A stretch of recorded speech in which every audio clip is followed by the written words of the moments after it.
We're joined now by Dr. James Boyes, who's a Professor of International Political Studies at the American University in London. Good to talk to you, Dr. Boyes.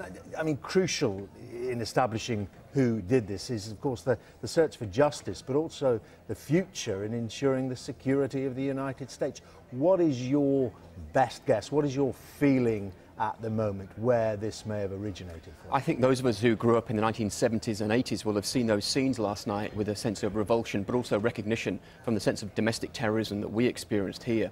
And I think if you look at the scale of what happened last night, once you got beyond the initial concerns about were there incidents going to be taking place at the JFK Library, the reports coming in from Chicago, once it became very clear that these were two rather limited devices within a very short area on Boylston Street, this does bear all the hallmarks, I think, of domestic terrorism. You bring into account the fact that it was Patriots Day, you've got close anniversaries with Waco, with Oklahoma City, and with the idea that that section of the marathon was being dedicated to the victims of the Newtown slayings. I think it stands to reason that we could well be looking here at some sort of right-wing militia group. And they've got a lot of technology they can throw at this. It's going to take time, of course, the forensic, what remains of those devices, the mobile phone records, the CCTV, that's all going to be crucial, isn't it? Absolutely. You saw on the report there the FBI taking over this. They'll be working with the Department of Homeland Security. I dare say the National Security Agency will be going through a lot of ELINT, trying to see what's been going on in terms of communications on mobile phones. You saw in the reports last night coming out of Boston that they were trying to shut down all the mobile phone networks, so in case any risk of anything else being set off by a remote device, for example. So there's going to be an awful lot of legwork going on. It'll be interesting to see how this plays out politically. Will this in any way generate a backlash against right-wing causes, perhaps, as happened after the Oklahoma City bombings in '95, for example? Well, but I mean, on that, how outward or inward facing are the Department of Homeland Security, are the FBI? Given 9/11 and the external threat, have they begun to overlook or discount what can come from within its own borders? I don't think so. I think they're still, I mean, the FBI's main remit is domestic, and the CIA obviously is overseas. It's not allowed to work internally. So the idea that the FBI could be somehow remiss and not looking at this, I think, would be a mistake. I think one of the great problems is, and if you're looking at these sort of rogue organizations, they can be dealing with just one or two individuals, for example. And as Margaret Thatcher, who we're remembering this week, routinely reminded us, terrorists have to only to be lucky once, the authorities have to be lucky all the time. And I think this is a classic example of that very situation. OK, Dr. Boyes, thank you very much indeed for sharing your expertise with us. Dr. James Boyes there. We want to hear from our Foreign Affairs editor, Tim Marshall, and more along similar themes there, Tim. I mean, talking about the forensic examination of what went on, the timeline's important, the locations, everything is going to be looked at in minute detail. The key at the moment is the two unexploded bombs, which will have what the intelligence people called signatures. You know, how was it put together? How professional was it? Going back to what Dr. James said. I agree with James entirely. These were very limited devices. I mean, I know they're awful, and I know they've killed and injured an awful lot of people, but when you put them against some of the bombs we've seen in the past, or the Omar bombing in Northern Ireland, or the daily occurrences of things we see in Baghdad and in Syria, these were very small devices, almost certainly put together by either one person or a very small group of limited knowledge. Now, I don't know whether that takes you down the domestic or the foreign. I think it takes you down both of those routes, because you can have an Islamist, jihadist-inspired philosophy inside America that goes off down that track, or absolutely what James said about Patriots Day. Patriots Day was to commemorate the first major battle of the Revolutionary War. The Revolutionary War was fought against, essentially, the idea of central power. And the militant groups inside America, sometimes white supremacists, sometimes survivalists, they hate the idea of big government, absolutely loathe it, and they are prepared to commit terrorist acts.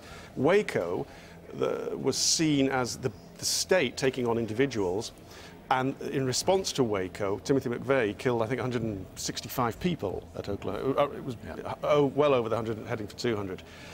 So that's why I agree with most of what James says, but I just think you really are going down these two areas. Now, to go to... talk us through some of the detail. Talk us through some of the detail, because this is what the intelligence experts will be looking at, A, with more knowledge than I have, and also with more information. But here's what we've got. You go down into Boston, to Boylston Street.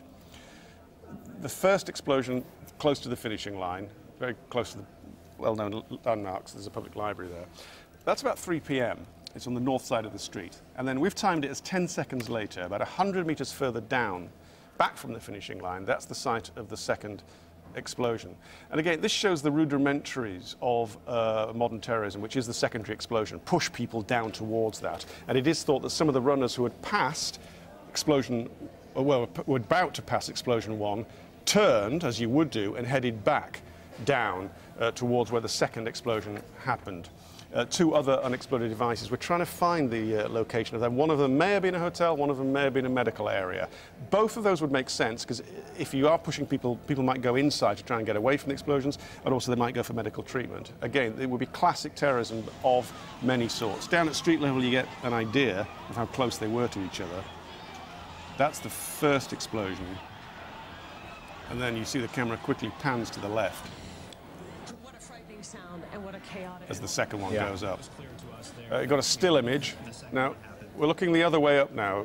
This is reverse view, and you see the fireball there with the smoke from the first explosion now rising above there. A couple of images gives you an indication of the damage, and again, they're going to be looking through every single piece of this, because as well as the unexploded bombs, which I think are the real treasure trove, there's going to be stuff there that they want to know about, and it will give them clues as to which avenue to go down, because the posse, you've got the posse, it's the FBI, it's the Homeland Security, you know, you can round them up very easily, but you need to know the direction in which they need to set off, and that's today's work. Okay, and just last for me, I know you stayed with us, Dr. Boys. I mean, given what Tim said, and I saw you nodding along, both agreeing with it, I mean, the jury is still out as which way you go for the balance. I mean, I'm thinking Boston symbolic for all those reasons of American freedoms, but of course it wasn't it, where the 9/11 bombers actually boarded the planes?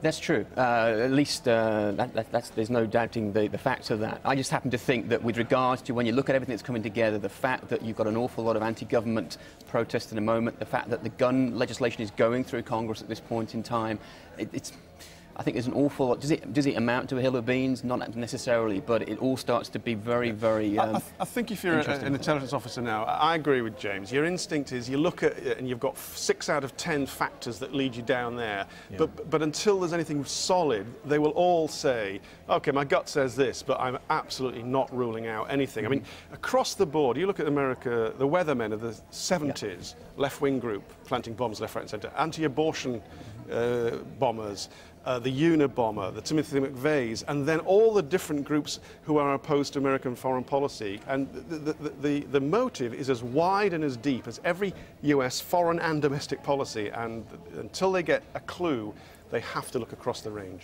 OK, gentlemen, thank you both very much indeed, Dr. Boys, and Tim Marshall there.